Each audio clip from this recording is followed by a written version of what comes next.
प्रिय छात्र छात्राओं, कल के वीडियो में आपने पढ़ा प्रसाद जी ने श्रद्धा के माध्यम से मनु को जागृत करने का प्रयत्न किया। उस प्रयत्न के बाद मनु विषाद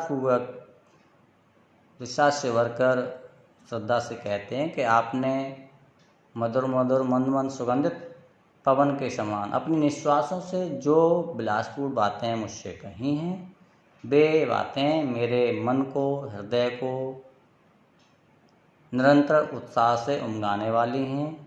लेकिन मैंने अपने जीवन में अनुभव करके देख लिया है कि व्यक्ति का जीवन सफलताओं का कल्पित घर है, लेकिन अंत में उसे निराशा ही हाथ लगती है। प्रसाद जी छायावादी कवि हैं और छायावाद की सबसे बड़ी विशेषता है भावनाओं का रहस्यवाद। तो आज का जो एपिसोड है इसमें बहुत ज़्यादा रहस्य भरा है, आपको थोड़ा ध्यान से देखना पड़ेगा। देखें, कहा आगंतुक ने सा स्नेह, अरे तुम इतने हुए अधीर, हार बैठे जीवन का दाव, जीते मरकर जिसको भी। प्रसाद जी ने श्रद्धा के माध्यम से मनु से कहा कि आगंतुक मीन्स आने वाले, आया कौन था? श्रद्धा। अभी अभी आने वाले अर्थात श्रद्धा ने बड़े ही स्नेह से कहा, अरे मुझे ऐसा लगता है तुम अपने धैर्य को खो बैठे हो। जिन सफलताओं को, दाव से तात्पर्य सफलताओं को, तुम अपनी जीवन की सफलताओं के प्रति निराश होकर बैठ गए हो या हो गए हो। जिन सफलताओं को वीर मीन्स कर्मवीर या कर्मशील या उत्साही पुरुष, मरमरकर्मी कठिन परिश्रम के आधार पर प्राप्त करते हैं। यानी आप अपने जीवन में उन सफलताओं के प्रति निराश हो गए हो जिन सफलताओं के लिए उत्साही और वीर पुरुष कठिन परिश्रमों के आधार पर प्राप्त करते हैं। आगे देखो, तप नहीं केवल जीवन का सत्य, करोड़ या क्षणिक दीन अवसाद, तरल आकाश से है भरा सोरा आशा का आह्लाद।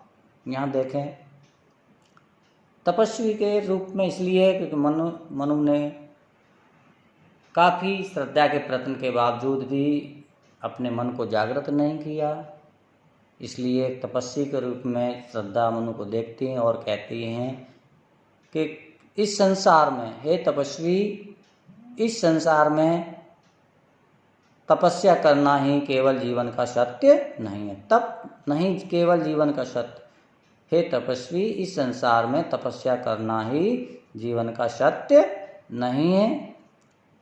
दीनता, करुणा, अवसाद में दुख, ये आपके जो मना स्थिति है, इनसे भरपूर जो आपकी मना स्थिति है वो क्षणिक है। व्यक्ति का जो जीवन है तरल आकाश यानी अभिलाषाओं, प्रगति की जो अभिलाषा हैं उनसे भरा पड़ा है। जो व्यक्ति का जो जीवन है प्रगति की अभिलाषाओं से भरा हुआ है। इसलिए आप अपने अंदर की आशाओं और अभिलाषाओं को जागृत कर प्रसन्नतापूर्वक जीवन व्यतीत करो या उत्साहपूर्वक जीवन व्यतीत करो। बात पल्ले नहीं पड़ी हो तो फिर भी पूछ लेना, सर से पूछ लेना, एक बार फिर देख लो। तप नहीं केवल जीवन का सत्य, तप की तपस्वी के रूप में श्रद्धा मनु को देखती हैं तो उनसे कहती हैं, हे तपस्वी, इस संसार में केवल तप ही जीवन का सत्य नहीं है। आपके अंदर का जो दीनता, करुणा और दुख के जो भाव हैं वो क्षणिक हैं। व्यक्ति का जीवन प्रगति की अभिलाषाओं से भरा हुआ है। तरल आकाश में प्रगति की अभिलाषा, व्यक्ति का जीवन प्रगति की अभिलाषाओं से भरा हुआ है। आप अपने अंदर की जो अभिलाषाएं हैं, इच्छाएं हैं, उनको जागृत करो। और आह्लाद में प्रसन्नता होता है तो प्रसन्नतापूर्वक या उत्साहपूर्वक जीवन व्यतीत करो। इसके बाद ये थोड़ा सा और कठिनाई मिलेंगे आपको। देखिए, आगे देखें, प्रकृति के यौवन का श्रृंगार करेंगे कभी न बासी फूल, मिलेंगे वे जाकर अति शीघ्र आ उत्सुक है उनकी धूल। यहाँ मन के निराश होने पर, दुख की स्थिति में उनका उनके अंदर उत्साह न होने के कारण श्रद्धा मनुष्य कहती है, प्रकृति के माध्यम से उन्हें समझाती है, प्रकृति के यौवन का श्रृंगार करेंगे कभी न बासी फूल। श्रद्धा मनुष्य कहती है कि प्रकृति में प्राकृतिक छटा या प्राकृतिक सौंदर्य कभी बासी फूलों से नहीं होता है। बेजान या बासी फूलों से कभी नहीं प्रकृति में प्राकृतिक सौंदर्यता आती है। मिलेंगे वे जाकर अति शीघ्र आह उत्सुक है उनकी धूल, यानी बेजान और निर्जीव फूलों के लिए तो उनका हस्र तो उस धूल में मिलकर काल कल्पित हो जाना ही होता है। कहने का तात्पर्य, जो बेजान और निर्जीव फूल होते हैं वो उनका मिट्टी में मिल जाना और अपने अस्तित्व को खोना ही होता है। बात यहाँ भाव ये छुपा है कि जो व्यक्ति जिनके अंदर उत्साह नहीं होता, जीवन जीने की ललक नहीं होती, उनका अंत समाप्त शीघ्र ही होता है। आगे देखो और श्रद्धा क्या कहती है, ये सबसे बड़ा कठिन है। आप लिखना चाहें दोनों का लिख दें, नहीं तो मैंने अंडरलाइन की है। एक तुम यह विस्तृत भूखंड, प्रकृति वैभव से भरा अमंद। अमंद मीन्स होता है तेज और परिश्रमी। अब आपको देखना पड़ेगा, श्रद्धा के काफी कहने के बावजूद मन के अंदर जो निराशा रहती है, इसलिए कहा है कि हे तपस्वी एक तुम हो और ये संपूर्ण प्रकृति, ये संपूर्ण प्रकृति या भूखंड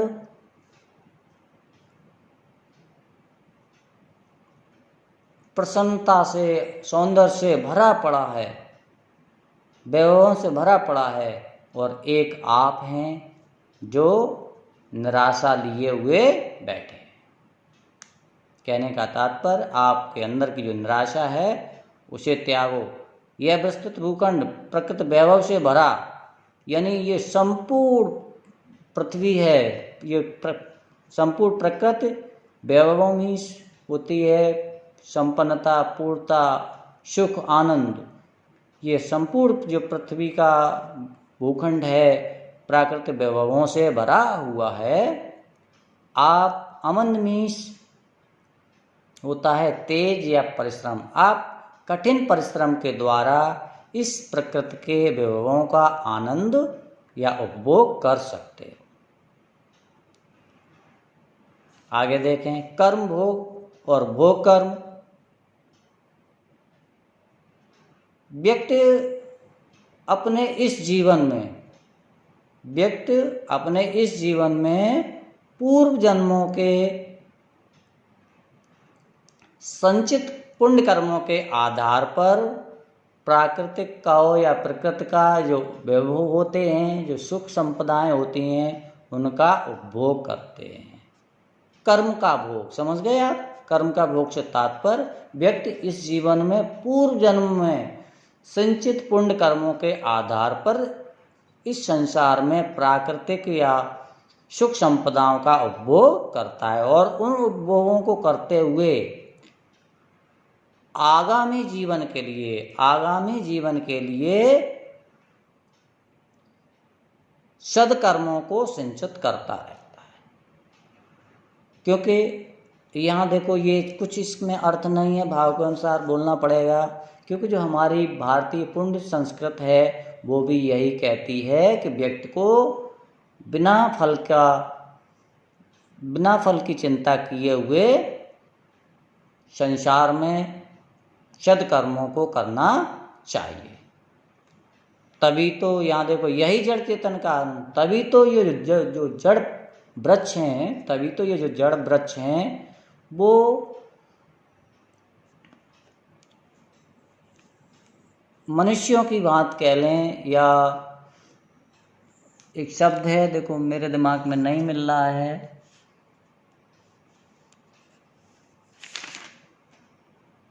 आ गया दिमाग में। तभी तो ये जो जड़ वृक्ष हैं वो चेतन मनुष्यों की बात, चेतन ये शब्द दिया है, तभी तो ये जड़ वृक्ष हैं चेतन मनुष्यों की बात, बिना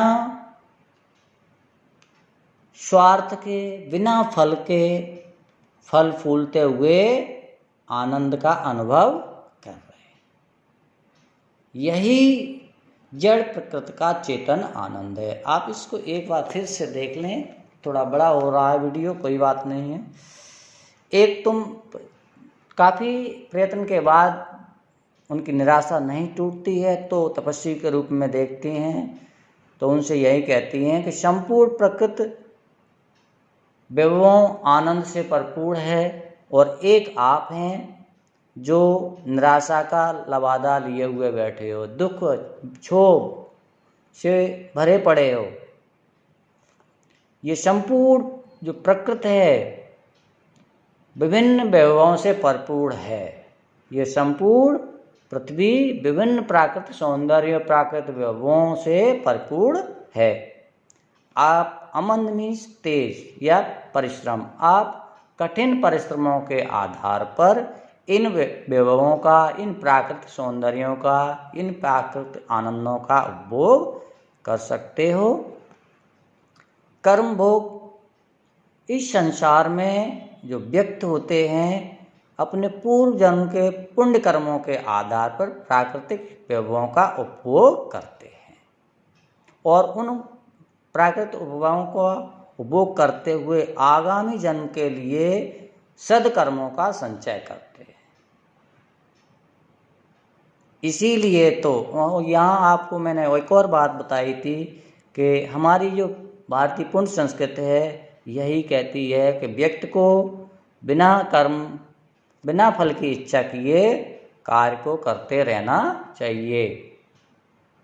इसीलिए जो जड़ वृक्ष हैं चेतन मनुष्यों की भांति बिना लालच के, बिना फल की इच्छा के आनंद से फल फूल रहे हैं और यही जड़ चेतन, जड़ प्रकृति का चेतन आनंद है।